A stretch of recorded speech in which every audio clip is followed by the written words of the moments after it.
Pre wedding shoot அதெல்லாம் வேணாம். So அவங்க கோவிலில் வாழ்த்துனா என்ன, மண்டபத்தில் வந்து வாழ்த்துனா என்ன, பேச்சுலர்ஸ் பார்ட்டிலாம் ஓகே தான். இப்போ ஒரு கல்யாண வயசு இல்லை ஒரு கமிட்மெண்ட்டுக்குள்ளே, அதாவது சீரியஸ் கமிட்மெண்ட்டோ இல்லை கல்யாணம் பண்ணிக்க, அதுக்கு எந்த வயசு ஐடியல் நினைக்கிறீங்க? அது ஏன் அது நினைக்கிறீங்க? 27. பிகாஸ் செட்டில் ஆகணும் எல்லாருமே. அவங்களோட வாழ்க்கையில் ஒரு லைஃப்பில் வந்து செட்டில் ஆனதுக்கப்புறம் தான் அவங்க வேற ஒரு பெண்களுக்கும் சொல்கிறீங்களா? பெண்களுக்கும் ஜென்ஸ்க்கும் சொல்கிறேன், பாய்ஸ் அண்ட் கேர்ள்ஸ் 2 பேருக்குமே சொல்கிறேன். பிகாஸ் செட்டில் ஆகணும். செட்டில் ஆகிட்டக்கப்புறம் தான் அவங்க வேற ஒரு செட்டில்னா என்ன அர்த்தம்? நீங்கள் சொந்த வீடு, ஜாப் அந்த மாதிரி சொல்கிறேன். ஸோ சொந்த வீடு வாங்கிட்டு இதெல்லாம் பண்ணிட்டு தான் கல்யாணம் பண்ணுங்க. ஈவன் கேர்ள்ஸ் அந்த மாதிரி இருக்கும். அந்த மாதிரி இருந்தால் கூட அது நல்லா தானே இருக்கும் அவங்களுக்கு. ஒரு மேரேஜ் அப்படின்னு ஒரு கல்யாணம்னு எடுத்துக்கோங்களேன்.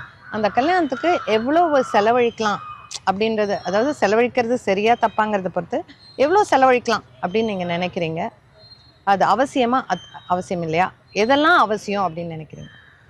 என்னை பொறுத்து கேட்டிங்கன்னா, கோவிலில் சின்னதாக ஒரு கோவிலில் மேரேஜ் பண்ணாலே போதும். நீங்கள் நிறைய பேரை கூப்பிட்டு, ஏன்னா அவங்க வந்து வாழ்த்துறது தான் வராங்க. ஸோ அவங்க கோவிலில் வாழ்த்துனா என்ன, மண்டபத்தில் வந்து வாழ்த்துனா என்ன, அது ஆடம்பரம் தான். இப்போ எது அதில் அவசியம்னு நினைக்கிறீங்க? இதெல்லாம் அவசியம் இல்லாத செலவுன்னு நினைக்கிறீங்க? இப்போ ஒரு கல்யாணம்னு எடுத்துக்கிட்டீங்க, இப்போ லேட்டஸ்ட்டாக என்னெல்லாம் நடக்குதுன்னு தெரியும் இல்லையா? சங்கீத், ப்ரீ வெட்டிங் ஷூட், அது எல்லாமே வந்து ஆடம்பரம் தான். அதுக்கப்புறம் பேச்சுலர்ஸ் பார்ட்டி அதெல்லாம் வச்சுக்கலாம். ஓகே, பேச்சுலர்ஸ் பார்ட்டிலாம் ஓகே தான். ஸோ சிம்பிளாக கோவிலில் கல்யாணம் பண்ணுறது பெட்டர். சிம்பிளாக கோவிலில் கல்யாணம் பண்ணுறது பெட்டர் தான்.